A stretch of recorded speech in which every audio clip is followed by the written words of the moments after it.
हिंदू धर्म में पंचदेव की अवधारणा बहुत स्पष्ट है। इसमें शिव, विष्णु, सूर्य, देवी और गणेश को सम्मिलित किया गया है, क्योंकि इन्हीं पांच की वंदना से मनुष्य को जीवन पूर्णता मिलती पाता है। गणेश से बुद्धि और विवेक मिलते हैं। सूर्य देव आरोग्य प्रदान करते हैं। विष्णु की उपासना से धन संपदा और सद्गुणों की प्राप्ति होती है। देवी बल और निर्भयता की दात्री है और शिव मनुष्य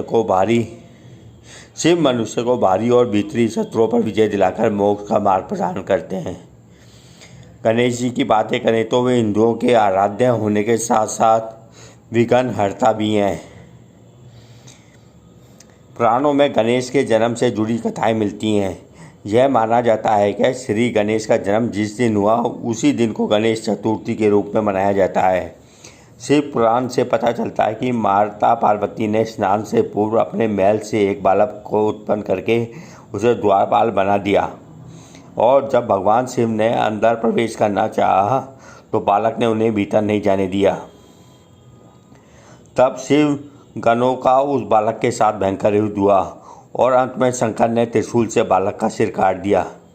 इस पर भगवती क्रुद्ध होती और उन्हें शांत करने के लिए शिव ने एक गज का मस्तक बालक के धड़ पर रखकर उसे पुनर्जीवित कर दिया। इस तरह वह बालक गजानन, गज यानी हाथी, प्लस आनन मतलब मुख कहलाया। भगवान शंकर ने बालक को विघ्नहर्ता होने का वरदान देकर उसे गणों का अध्यक्ष बना दिया। इस प्रकार गजानन का नाम हुआ गणेश। यह घटना भाद्रपद मास की शुक्ल चतुर्थी को हुई और इसी दिन गणेश जी अपने वर्तमान स्वरूप में अवतरित हुए, इसलिए इस तिथि को उनकी जन्मतिथि माना जाता है। गणपति को विघ्नहर्ता की उपाधि देकर भगवान भोलेनाथ ने उनके अग्र पूजन की नींव रखी।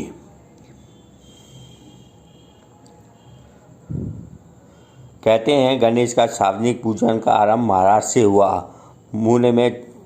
पुणे में छत्रपति शिवाजी महाराज की मां जीजाबाई ने गणपति की भव्य प्रतिमा की स्थापना की और इस दिन सार्वजनिक पूजा की जाती थी।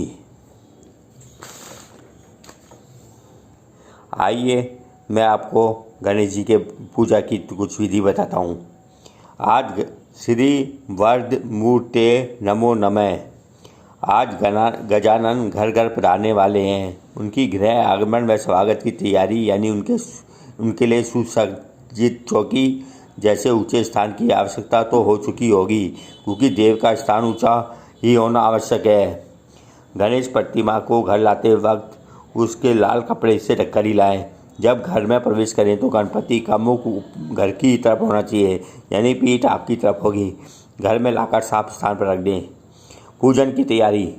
पूजा की थाली में कुमकुम, हल्दी, अक्षत, सिंदूर, अबीर, पुष्प, 2 जनई, मोली व दुर्वा तथा एक गोल सुपारी व एक पान का पत्ता रखें। कलश के लिए नारियल व 5 अशोक या आम के पत्ते तथा एक सिक्का रखें। देव स्थान की तैयारी।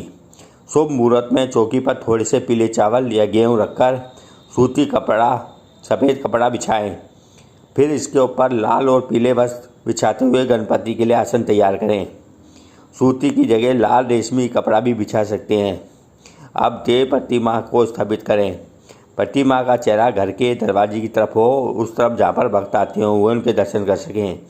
गणपति ओंकार स्वरूप है, इसलिए स्थापना की पूरी प्रक्रिया के दौरान ओम गणपते नमः या ओम गणेशाय नमः का जाप करते रहें। सुपारी गणेश की स्थापना। गणेश जी के ठीक सामने एक पान का पत्ता रखें। पत्ते पर सिंदूर में घी लगाते हुए स्वास्तिक बनाएं। इस पर गोली से लपेटे हुए गोल सुपारी स्वरूप गणेश जी की स्थापना करें। कलश स्थापना। गणेश प्रतिमा के दाएं हाथ पर अर्थात उपासक के बाएं हाथ की तरफ हल्दी से रंगे पीले चावल से स्वास्तिक बनाकर उस पर जल से भरा कलश रखें। कलश में 5 अशोक या आम के पत्ते लगाएं। एक सिक्का जल में डालें और ऊपर एक नारियल इस तरह आड़ा रखें कि उसकी पूंछ गणपति की तरफ हो। कलश पर स्वास्तिक बनाएं। दीपक स्थापना। शुद्ध घी का दीपक बनाएं। थोड़े पीले चावल रखते हुए दीपक को गणपति के बाएं हाथ की तरफ यानी उपासक के दाएं हाथ की तरफ स्थापित करें। पूजन विधि। सर्वप्रथम दीप प्रज्वलित करें। दीपक को की हल्दी कुमकुम एवं चावल चढ़ाकर पूजा करें। मोली अर्पित करें। इसके बाद कलश पर मोली बांधें व पूजा करें। 5 देवों में गणपति का स्वरूप जल माना जाता है, इसलिए उसकी पूजा पहले होती है। सुपारी गणेश को जनेऊ पहनाते हुए रोली अक्षत सिंदूर पुष्प दुर्वा अर्पित करें।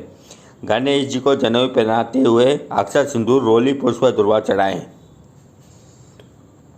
ध्यान रखें, गणपति को लाल पुष्प अर्जित किया जाता है, सफ़ेद पुष्प बिल्कुल न चढ़ाएं।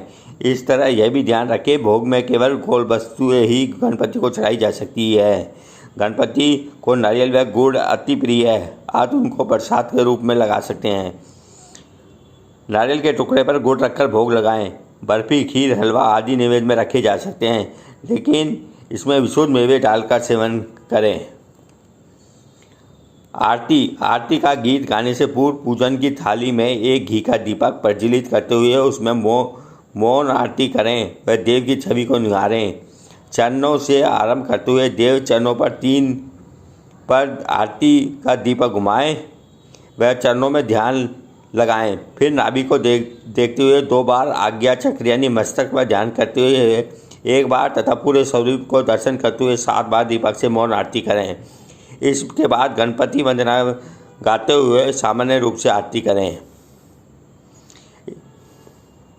इस तरह हम देख रहे हैं कि आज गणेश जी का जन्मदिन है, तो गणेश चतुर्थी के अवसर में इस तरह आप करके अपनी मनोकामनाएं पूरी कर सकते हैं।